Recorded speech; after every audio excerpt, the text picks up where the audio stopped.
안녕하세요. 박석재의 천문역사TV 박석재입니다. 오늘은 웰컴 투 개천기 월드 카테고리 27번째 시간입니다. 모두 아시다시피 제가 2024년 10월 3일 양력 개천절부터 천문역사 소설 개천기 사가를 네이버 웹소설로 지금 연재하고 있습니다. 개천기 사가는 현재 확정된 내용으로는 프롤로그, 태오복희, 치우천자, 왕검단군, 유의자, 강태공 6부가 있습니다. 오늘은 2부에서 3부로 넘어가는 설명을 좀 해드리겠습니다. 2부 태오복희에서는 이러한 소제목으로 쭉 넘어왔습니다. 한마디로 복희하고 발길이, 치우다리, 이 삼총사가 삼랑학당부터 출발해서 쭉 살아가는 이야기입니다. 근데 태오복희는 배달나라를 떠날 수밖에 없는 운명을 지니게 됩니다. 그래서 군자금이 필요하죠. 왜냐하면 또 서토에 가서 나라를 세워야 되니까요. 마침 녹도문을 발견하게 되죠. 녹도문을 풀어서 자금을 마련하는 내용이 많이 차지합니다. 그래서 그 계룡산에서 숨겨놓은 보물을 찾는 과정을 제가 지도로 조금 더 재미있게 설명하려고 합니다. 제가 충남 공주 출생이고 또 줄곧 대전에서 살았기 때문에 계룡산은 잘 알거든요. 그래서 좀 지도를 가지고 설명을 해드릴까 합니다. 나라를 구하라. 산과 물이 태극을 이루는 곳으로 나를 찾아오너라. 물 없는 폭포에서 만날 것이니라. 이게 이제 거불리 환웅의 유언이랄까 말씀이거든요. 그러니까 요거를 풀어야 되는 것이죠. 이 암호를. 또 다른 동영상에서도 설명했습니다만 산과 물이 태극을 이루는 곳은 물이 이렇게 남쪽에서 북쪽으로 올라오다가 이렇게 서쪽으로 나가는 금강하고 백두대간의 하나인 그 노령산맥이 내려가다가 마이산부터 계룡산까지 치고 올라오는 거, 이렇게 두 개가 이렇게 이루는 데가 여기밖에 없다는 거죠. 계룡산밖에. 우리나라 강이 남에서 북으로 올라오는 강이 없어요. 이렇게 한 반도가 있으면 이쪽 강들은 전부 다 동에서 서로 흘러나가고 이쪽은 강이 거의 없죠. 남쪽에 있는 강들은 북에서 남으로 흘러가지만 남에서 북으로 올라오는 강은 금강밖에 없다고요. 그래서 오늘 그것도 좀 지도에서 보시게 될 거고, 여기 제가 그 천왕봉 옆에 풍백봉, 우사봉, 운사봉이 있다고 그랬죠. 여기 계룡산을 보시면 이쪽 대전 쪽에서 접근했을 때 그쪽에 안테나 있는 곳이 여기가 천왕봉입니다. 여기가 상봉입니다. 여기 풍백봉, 우사봉, 운사봉이라고 제가 인용했습니다. 여기가 쌀개능선이라는 곳이고 요 봉우리가 관음봉입니다. 이 지역을 제가 네이버 지도로 한번 설명해 올리겠습니다. 계룡산이 되겠습니다. 계룡산은 대부분이 대전 쪽에서 접근하는데요. 이쪽에 대전시가 있고요. 대전에서 접근하면 이쪽 방향으로 접근하게 되죠. 그래서 이렇게 가까이 오시게 되면은 이쪽 골짜기로 들어가게 됩니다. 이게 유명한 동학사 계곡입니다.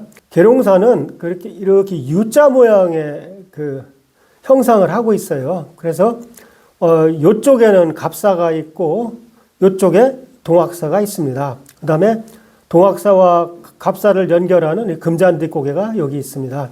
태오복희에서는 이 부분이 소개됐던 것이죠. 그래서 옛날에 거불리 환웅이 남해를 내려갔을 적에 이때 평지를 따라서 갔을 것입니다.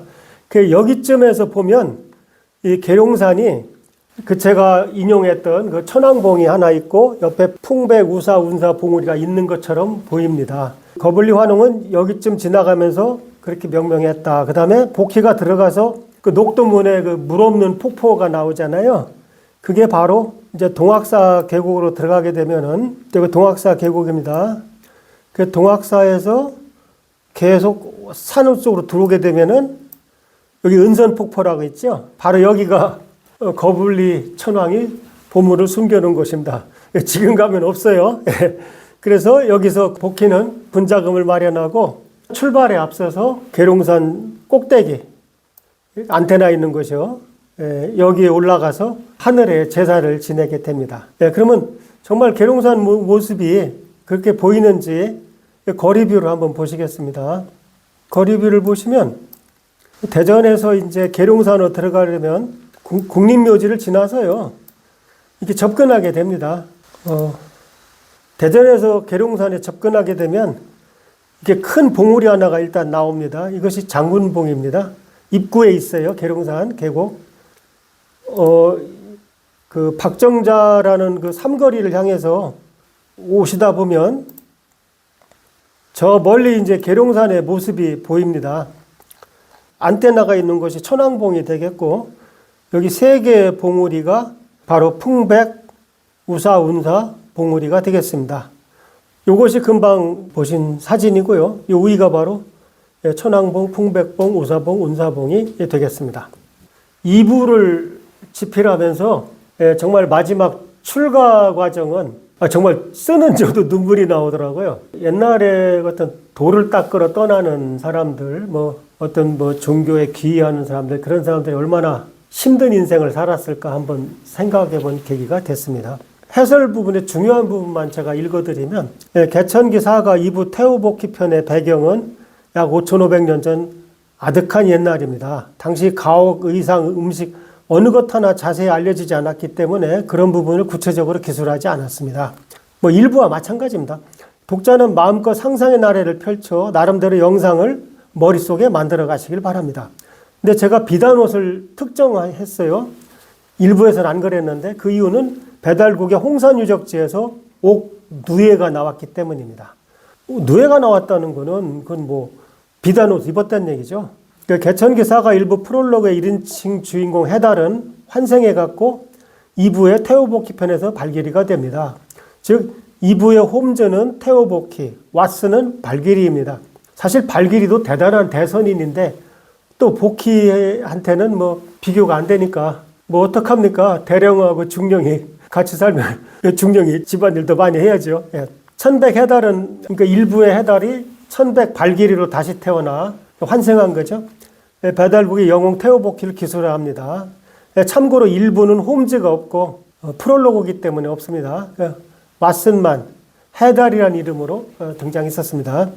발길이는 배달국의 대선인으로 태우복희와 동문수하겠다고 합니다. 독자 여러분은 이 소설에서 발길이의 눈을 통해 본 태우복희 일생을 보게 될 것입니다. 물론 발길이는 자기가 전생에 천백 해달이었다는 사실을 전혀 모르고 있고 알 필요도 없습니다. 근데 제가 쓰는 그 문장 자체가 자꾸 이렇게 기시감을 주게 만드는 거죠. 독자 여러분은 우리 태극기가 5,500년이나 됐다는 사실을 아십니까? 세계 어떤 나라가 이렇게 오래된 국기를 가지고 있을까요? 아마 인류 4대 문명 발상지에 있는 나라들도 그렇지 못할 것입니다. 태우복희는 5,500년 전 태극기를 만들었고 중국에서 사망오제의 으뜸으로 거의 신이나 다름없이 숭배를 받고 있습니다. 하지만 우리는 사망오제가 배달족 조상인 줄도 모르고 삽니다. 참으로 위대한 민족의 한심한 후손이 아닐 수 없습니다. 대한민국 국민이라면 우리 조상 태우복희를 반드시 알아야 합니다. 태극기의 내력을 모르는 것은 물론이고 심지어 중국 것으로 오해하고 있는 사람들이 더 이상 없어야 합니다. 그리고 남북 통일이 되면 태극기를 태우복희가 만든 8개 태극기로 바꿔야 옳을 것입니다. 환단고기는 그가 배달국 5대 태우의 천왕의 막내 아들이라고 명확히 기술하고 있습니다. 환단고기가 없으면 태우복희는 중국 사람이 되고 우리 태극기는 메이드 인 차이나 중국제가 됩니다. 이 경우 3부에서 다룰 치우천자도 중국 도깨비가 돼 붉은 악마도 중국 응원단이 되는 것입니다. 역사를 잃으면 이렇게 비참해집니다. 비낙이 개천기 사가를 집필할 수밖에 없었던 이유 중 하나입니다. 중국에는 태우복희 묘소가 여러 곳에 있고 지자체들은 서로 자기네 것이 진짜라고 주장하고 있습니다. 근데 정작 태우복희 출생지는 중국에 없습니다. 태우복희는 여동생 여화와 혼인했습니다. 여화 또한 오빠 못지않은 대단한 인물이었습니다. 태우복희는 여화와 함께 서토로 건너가 진나라를 세우고 오늘날 중국 문화의 시원을 일구었습니다. 중국 입장에서 보면 그는 동쪽에서 온 신과 같은 존재였던 것입니다. 개천기 사가 2부 태우복희 편의 주요 내용을 시간 순으로 정리했습니다. 참고하시기 바랍니다. 개천기 사가 3부의 홈즈는 치우천자, 왓슨은 1월입니다. 2부 태우복희 편의 1인칭 주인공 천백 발길이가 3부에서 다시 천백 1월로 환생합니다. 그리하여 천백 1월은 배달국의 영웅 치우천자를 기술하게 되는 것입니다.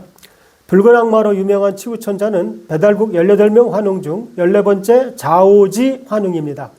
그는 대륙을 통치하기 위해 백두산 신시에 있던 배달국 수도를 청구로 옮겼던 민족 영웅입니다.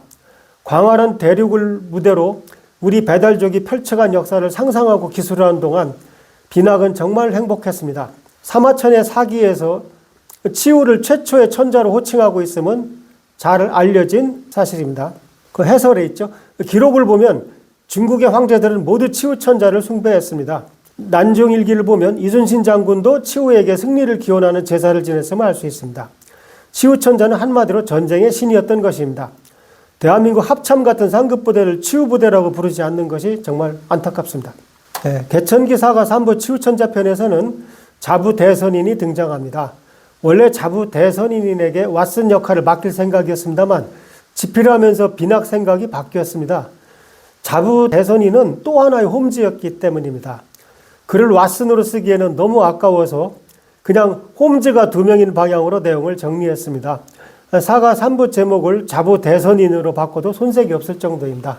그러면 개천기 사가 3부 치우천자 편에서 뵙겠습니다. 네, 그렇게 2편을 정리하고 3부 치우천자를 만나시게 됩니다. 치우천자의 차례는 이렇게 됩니다.